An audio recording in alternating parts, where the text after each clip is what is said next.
తెలంగాణలో present hot topic ఏదైనా నడుస్తుందంటే ఎరువుల కొరత. ఈ ఎరువుల కొరత కృత్రిమంగా ఏర్పరిచిందా, లేకపోతే నిజంగానే ఈ కొరత ఉందా?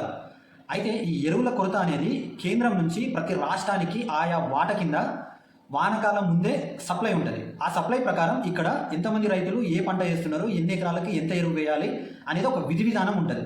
సో ఈ గవర్నమెంట్ దాన్ని ఏం పట్టించుకోకుండా ఉండేసరికి ఈ కేంద్ర ప్రభుత్వం ఏంటంటే ఆయా రాష్ట్రాలకి ఎంతెంత డిస్ట్రిబ్యూట్ చేయాలో అంతా డిస్ట్రిబ్యూట్ చేసేసిందంట. వాళ్ళు అక్కడ ప్రకటన చేసేసారు. అయితే మన తెలంగాణ రాష్ట్రంలో ఎరువులు వాడకం ఎక్కువ ఉంటుంది కాబట్టి ఇక్కడ సహజంగానే ఎరువుల కొరత అనేది ఖచ్చితంగా వస్తుంది. అయితే ఈ గవర్నమెంట్ ముందు చూపు లేకుండా దాన్ని పట్టించుకోకుండా ఏమైందంటే వచ్చిన ఎరువుల్ని ఆ ఐకేపీ సెంటర్లో పెట్టి రైతులకు ఎంత కావాలనో అంత ఇవ్వకుండా దాన్ని సగం వరకు బ్లాక్ మార్కెట్లోకి ట్రాన్స్పోర్ట్ చేసిందట. అయితే బ్లాక్ మార్కెట్లో ఒక్కొక్క బస్తా 400 రూపాయలకు అమ్ముతున్నారని సమాచారం. అయితే ఇక్కడ మన తెలంగాణలో సహజంగానే ఎరువుల వాడకం ఎక్కువ ఉంటుంది కాబట్టి కొరత ఏర్పడింది. అయితే దీన్ని కేంద్రం నుంచి రిక్వెస్ట్ చేసి వేరే రాష్ట్రాలు ఎవరైనా తక్కువ వాడుతుంటే దాన్ని తీసుకొచ్చి ఇక్కడ ఎరువులను ఆ నీడ్ ఏదైతే ఉందో దాన్ని ఫుల్ఫిల్మెంట్ చేస్తే ఈ బాధ ఉండేది కాదు.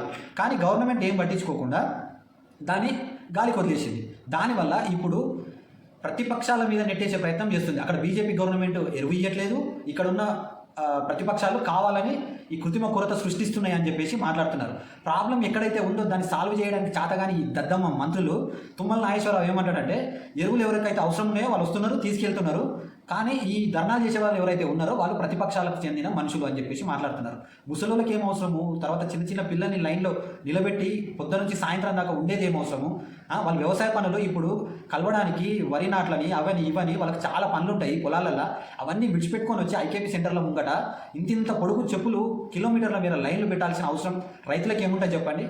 రైతులు వచ్చి ధర్నాలు చేస్తారా ఇప్పుడు ఈ టైంలో? మీరు మాట్లాడాల్సిన మాటలేనా అవి? బాధ్యత లేని మంత్రులు మీరు ఉంటే ఏంది, పోతే ఏంది? మీరు ఇంతకుముందున్న బీఆర్ఎస్ పథకాలను కంటిన్యూ చేయడానికి మీకు ఇష్టం లేక వాటిని అన్నిటిని ఆపేసారు. మీరు 6 గ్యారెంటీలు అని చెప్పేసి 6 గ్యారెంటీలు ఏవైతే చెప్పారో వాటిని కూడా అమలు చేయడానికి మీరు సిద్ధపడట్లేదు. ఏమనంటే బడ్జెట్ లేదంటున్నారు.